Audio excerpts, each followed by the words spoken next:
Hello, everyone, and welcome to yet another episode of From the Ground Up, a University of Chicago public policy podcast produced here at the Harris School of Public Policy, University of Chicago. Today, we bring to you the second episode of our Rare Earth series. If you remember, in the first episode, we discussed what exactly rare earth minerals are and why do they hold such critical importance in their lives. And I remember Christian remarking that the rare earths are such an integral part of our lives that we use them on a day-to-day basis. They are part of certain critical infrastructures that are extremely important for our countries or for our economies. So today we'll be deep diving and sharing with you our insights about two industries that we have extensively researched. And by the end of the episode, we'll be evaluating that if these rare earth minerals and minings, while they are actually benefiting us and benefiting our lives, our economy, our society, are they actually coming at a grave, grave cost? So with this, let's go to the studio. And here with me is Christian Guyona, Howdy. Adidapo Aziz, It is always good to be here. and Hugo He. Hello, everyone. So, Yoga, we were discussing before the episode while we were researching the two industries that we would be exploring through the podcast today. Can you share with the listeners what those two industries are and how did we and why did we narrow them down? Yeah, we kind of talked about it last episode that like rare earth is really important in a lot of the industry like glass, TVs, lamps, car batteries, mobile phone, laptop, and everything in our modern life today. But there's two industry that we kind of want to get into today, which is the EV productions and also the electronic of our daily life. And this is especially important first, electronic is what we use every single day. And where Earth can have a big impact in this industry. And also EV for EV, that is like kind of a hotspot in the clean energy transitions. And that's why I think that's why we just want to, talk more about this too specifically. I think you're absolutely right, Hugo. I think EV especially is one of our vehicles, pun intended, to actually also pave our way and take us towards the decarbonization path. This is the tools that many countries, many companies are exploring to combat climate change effort also and try to address that to some extent. So that with that being said, Dapo, who do you think are the major EV players apart from Tesla? Because I think Tesla is a household name now. Everybody knows about it. It would be interesting to know more. Yeah, I think anyone who is familiar with this topic knows modern Tesla. So, yeah, the largest EV company in the world is the Chinese EV company BYD, and they boosted their production, by 200% in 2022. They compete fiercely with Tesla. I think their business model is a little different. So they not only make, luxury vehicles, but they also make it affordable for people. So, but also it's much cheaper for them to make their vehicles than Tesla. In the competition, they're a little bit ahead. And Tesla is, of course, the second largest EV manufacturer, but also many other companies are, making EV vehicles too. We know that Volkswagen has EV vehicles, General Motors does. They're, other than General Motors, we also have Hyundai is a major player, BMW is a major player, Geely Auto Group is a major player, Nissan is also a major player. And, I think what is changing is that these companies are trying different like price and models and what kind of like how luxurious they need to be. Is it, just the way like regular vehicles are not electric vehicles. Mhm. Some are made for the suburban mom, some are made for we have like, electric trucks, for example.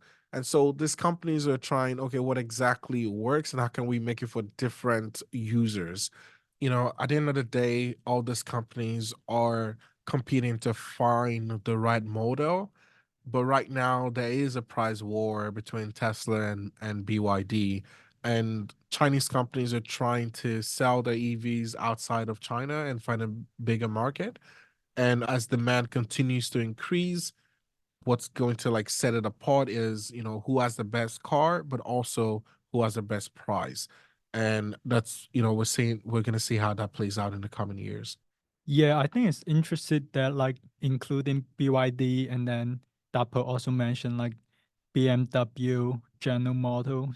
At like a decade ago, they are like the traditional car manufacturers, and it's really interesting to see that nowadays they are also putting a lot of effort into like doing all the EV stuff and then investing in the industry. And even though like for like BMW, General Motors, EV is still a really small percentage, but you can notice that they are also trying to get a share in the market and they don't want to lose any of their share in the general like auto industry. So, BYD is important, but I think looking at the car industry as a whole, we can see kind of the trend that every manufacturer, every company is trying to transition into the EV. And I just look up to the BMW website. They have a plan of like making 50% of their car is gonna be EV in the 2030. And now like back in And 20, that's the entire production, or yeah, the entire production, the share of all electro vehicle in total delivers. okay. Yeah, that's what I say on the website, and it's interesting to see a traditional auto manufacturer have that kind of a plan to transition their company. Yeah, so what you're saying is so interesting because it's hard for me. I've been rented a Chevy earlier this year. It's not a BMW, obviously, but how hard it was for me to like use it within Chicago.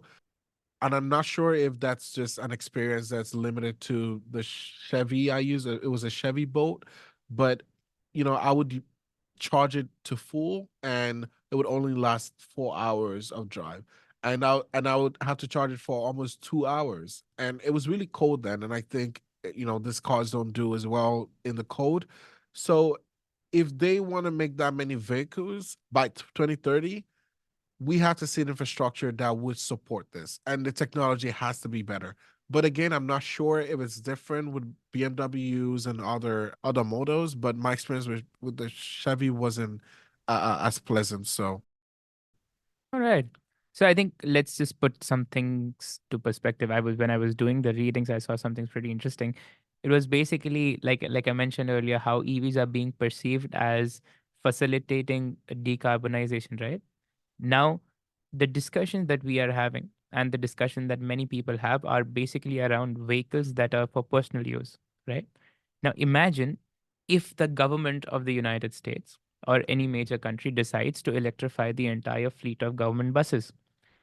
That would be massive, and that would be something that would require immense amount of rare earth inputs, given the present context, and also would require, like Dapper was saying, immense amount of setting up of energy infrastructure, which would again require rare earths. So yeah, this is just a food for thought that I wanted to leave the listeners with, that it's not only the personal family vehicles that are EV, or that we are putting here for discussion, but on a larger scale, like Dabo and Hugo were mentioning about electric trucks and electric buses. Who knows? We would be having.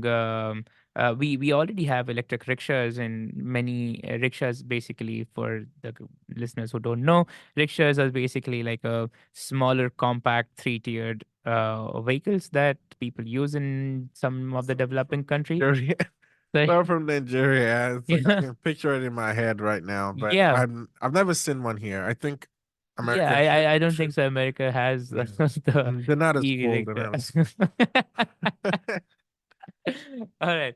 but So but yeah, just just going off of what you just said. yeah. You mentioned how rare earths are so important in as we like ramp up production.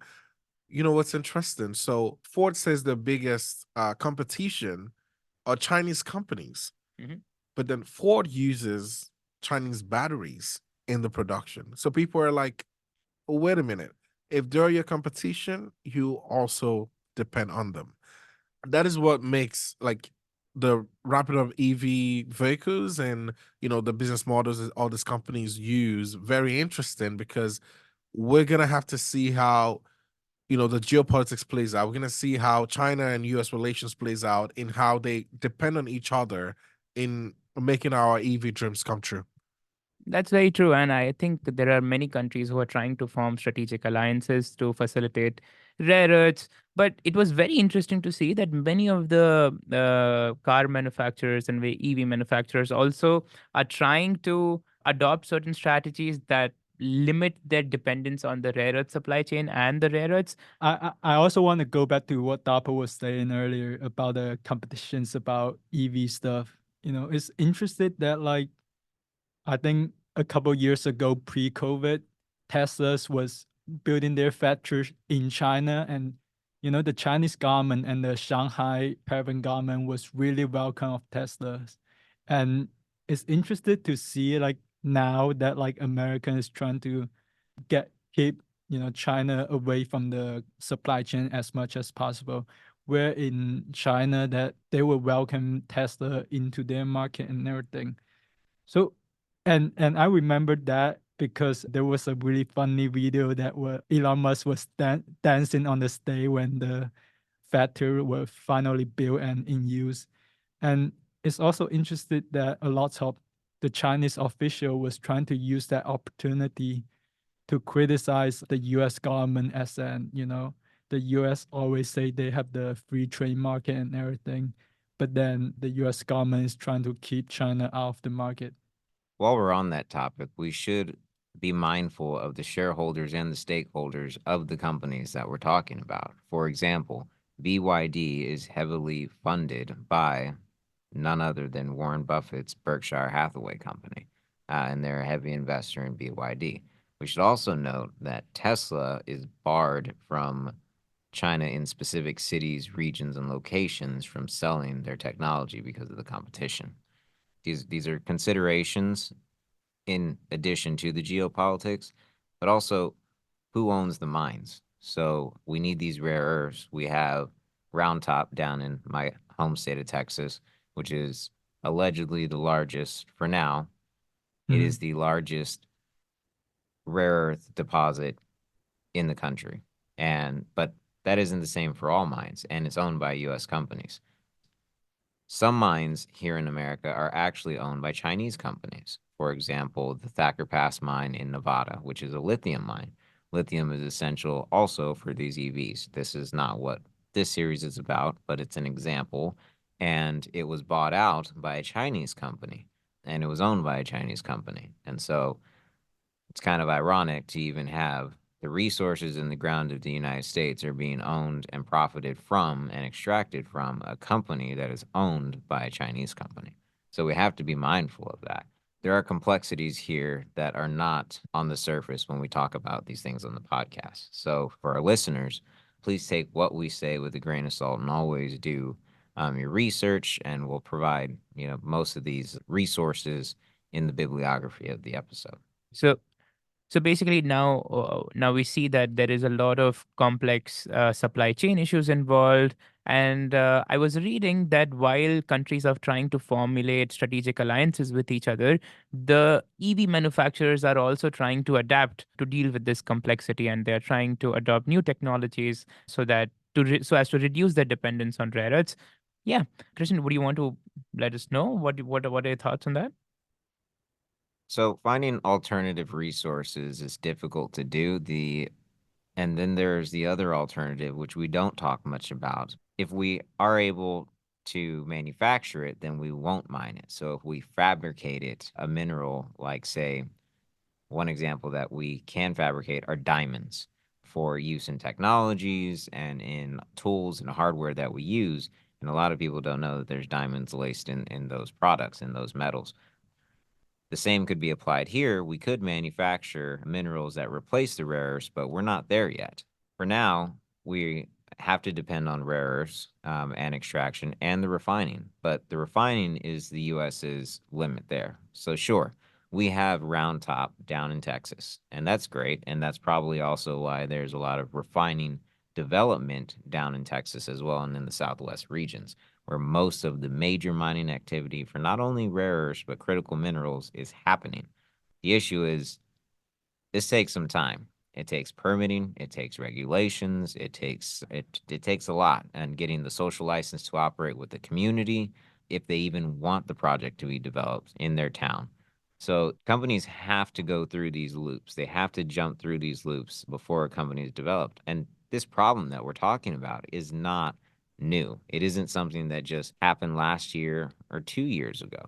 This problem, in the most recent case, with regard to specifically US China competition, I would say it's been a problem for the last 10 to 8 years that they've been trying to solve between two different presidential administrations, particularly President Trump's administration and President Biden's administration, which are two starkly different administrations with regard to their interest in the development of renewable energy assets, but also those upstream industries that are required for that green energy transition. And so just hold on.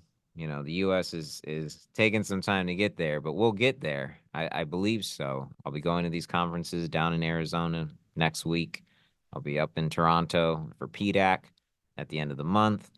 So, and these are the conversations that we're having. Everyone is having these conversations, not just us on the podcast, the biggest conferences, everybody that I talk to, everyone is saying the same thing. So now if we're all on the same page and we're saying the same thing, we need to make the steps and actually solve the problem and help facilitate across industries, not just in industry, but in government, in agencies, in Congress, to help facilitate that so we can reach that green energy transition faster.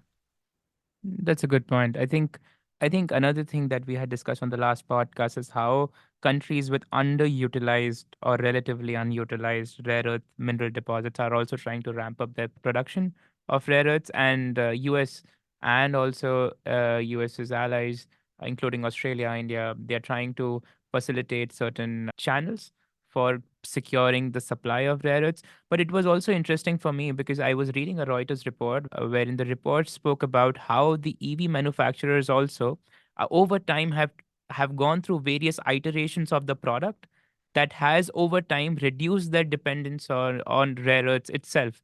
So it's also very interesting that the R&D that the company is also doing, they are taking note of this contingency and they're trying to incorporate in the product, so as to ensure that lesser and lesser and lesser dependence on rare earths is happens in the near future.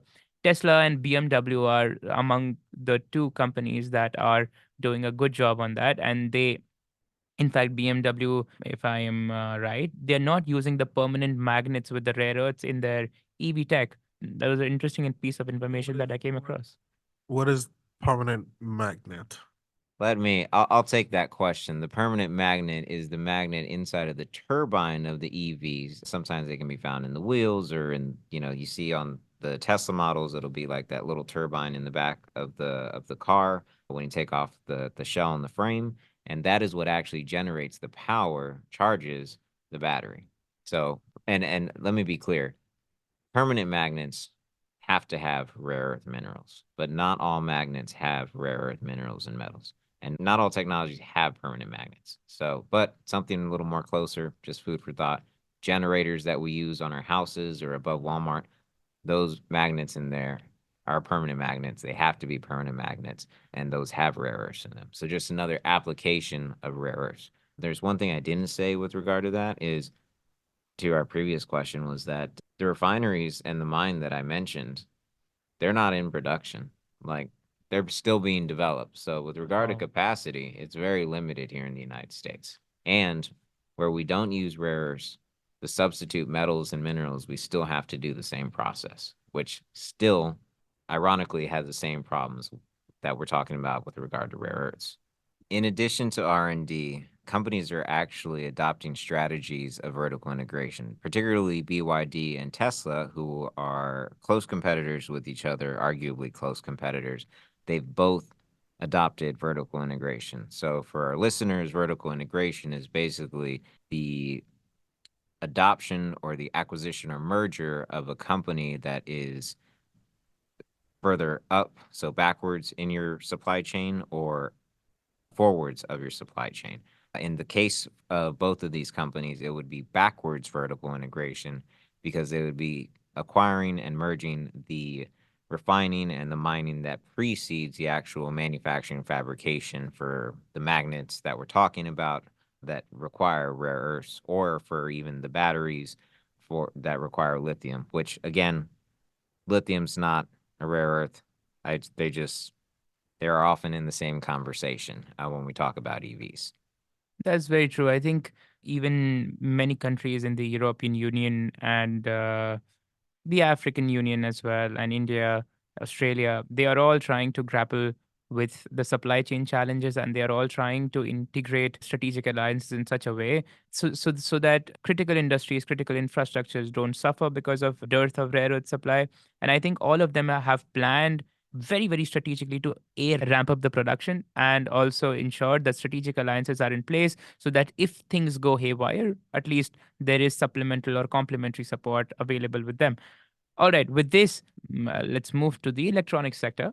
Hugo, can you help us understand how rare earths are being used in the electronic industry, and what does the supply chain look like, and what are the prevalent issues in that regard? Yeah, yeah, because rare earth have so many unique physical and also chemical properties that no other element can really compare with. They are being used in a lot of applications, in LED lights, in digital camera, lenses on our cell phones, batteries, and everything. So, there's just a bunch of application that is being used in the tools of our modern life today. And a big issue with that is the supply chain or the supply and demand relationship. We kind of mentioned about it in our last episode. China is still a major player in the supply chain. And a big problem with that is today in 2024 that it brings a lot of like political tensions between the US and China, the Western world and China, even that kind of spread concerns that like Beijing will use its dominant positions as a supplier of the rare earth to leverage in like trade war and everything and the geopolitics. So with all that, I think that's also why we are trying to talk about it today, that this is something really concerns the supply chains of rare earth, and because rare earth is really important, there's issue we need to address. Yeah, I think supply chain issues, more or less, are quite similar in both EVs and electronic industry. The primary reason being the sourcing of materials are predominantly similar in both the cases. And like Christian was mentioning, that how companies are trying to deal with it is A, through vertical integration, but also interestingly, electronic industry in particular has tried to adopt a lot of recycling techniques and technologies that is helping them cope with the supply chain issues. So yeah, I think the trend looks pretty interesting, pretty healthy. And the indicators, like Christian was saying, people are talking about these important issues in conferences, in closed room discussions, and in public forums as well. So there are very smart people, very capable people, and very resourceful people working on these problem statements. And we all hope collectively that these issues get resolved, because rare earths, increasingly so, are becoming important, is because they are also something that is used extensively in clean energy technology, which is again a very, very important facet for us to combat climate change and move towards a very sustainable energy production and energy transition stream. So, yeah, that would be pretty interesting to see. However, Christian, Dapo, and Hugo and I, we were discussing just a while back that it's not all rosy, right? Because these rare earths, while when they are mined, when they are recycled, when they are produced and refined, they have certain environmental repercussions. So let's just try to understand what are those. Wait, before someone take the questions, I just want to add something to the recycle part of the rare earth. It's really interesting to see that because it is a finite resources. So I think it's interesting to see someone's working into recycling rare earth, and the technology of it is really interesting because I saw a research from the Rice University they were trying to use a 3000 degrees Celsius and also I think about 5500 Fahrenheit to heat a fly ashes in 1 second just to turn that waste into some reusable rare earth. It's just something fascinating for me. And yeah, Christian, you have something to add? Well, there's a few things.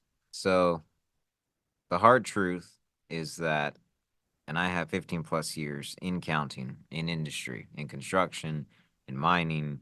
I've actually been to a recycling plant, not for rare earths, but in outside of Fremont, Ohio. My uncles worked there. It is a very nasty, dirty job, and that's the environmental impact. On the other hand, the technologies that we use for development, for mining, are changing. And we've talked about this before on the podcast. So while we are all impressed by automated self driving Tesla vehicles, yes, that's great. They already have these and they are built and used in mines. So they're built by Caterpillar, which was initially a Chicago based company, and they're used in mines. So these haul trucks carry tons and tons of ore in the back of them without needing a driver. They're fully autonomous. They have their own batteries. They don't emit emissions. These already exist. So these technologies exist in industry where we need those minerals. So that is adds to the sustainability and reduces the emissions and the climate impact on those sites in those jobs. So if we can't grow it, we have to mine it. We can't grow rare earth minerals. We have yet to find a replacement that we might be able to manufacture to replace the extraction of rare earth minerals. So in the meanwhile, we still have to do the job of mining the rare earth minerals. And yes, we have to tear up the earth to get to it. However, not every country, not every area that we mine at has the same permitting or the same environmental regulations or labor laws like we do here in the United States, which is why it takes so long, for better and for worse. I would like it to be cut back, and I'm sure a lot of people would like certain permitting times to be reduced, but this is where we are. Whereas in other markets, for example, China, where BYD, they adopt a model of backwards vertical integration and they're able to ramp up quickly. But why is that? Because they don't have the same environmental regulations in those zones, in those sectors, and they have less strict labor laws, which results in more accidents. Like if you look back in the last 5 years, 10 years, the major accidents have all happened in China. And we're not talking like a handful of guys. And in my opinion, losing just one guy in a mine, one mine worker, is too many.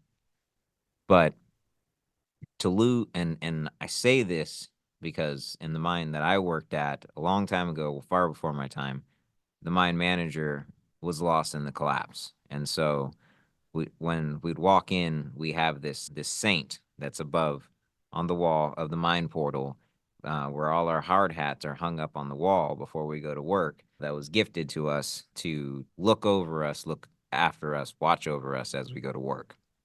In any case, engineering is also different than it was then, and the engineering standards have improved significantly. But the fatal accidents, most of them have happened in China, and we're talking tens to hundreds of mine workers at a time. I think the largest one in the last 2 years was like 60 people that died in a mine accident in a collapse, and that was terrible. I heard about it, and I'm like, I got really angry.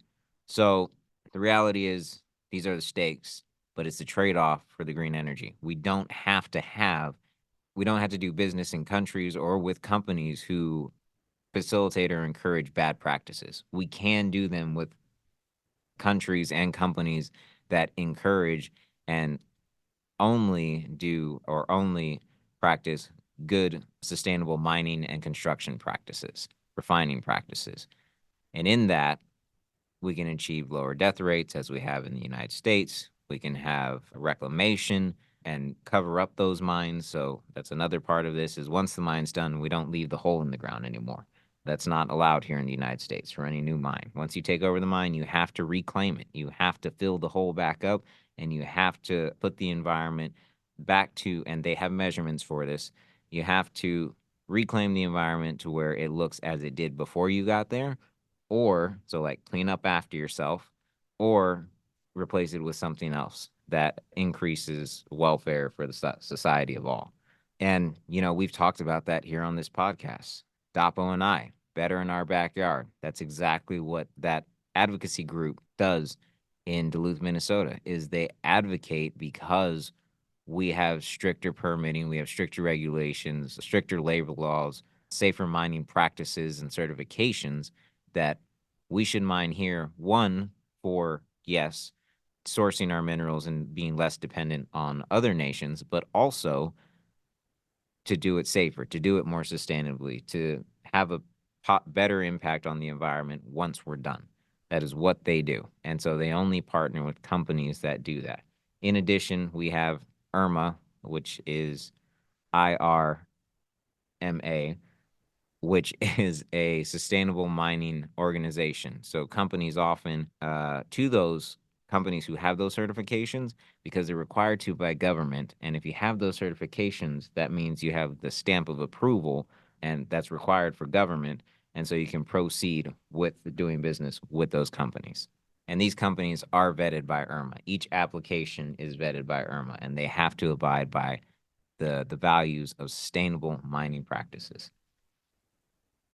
All right. So much like in the United States, I think countries are also exerting pressure on each other, whether through diplomatic or trade channels, to actually adopt environmental friendly regulations and environmental friendly standards of mining. I don't know how far those have been successful because of the facts that this Christian just stated a while back. But of course, the situation is definitely getting better, and we hope that the situation gets better with time. With this, we come to the close of our podcast.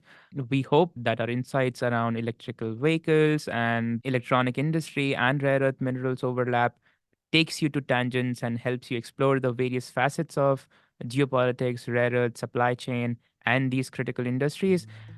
Take care and have a great week.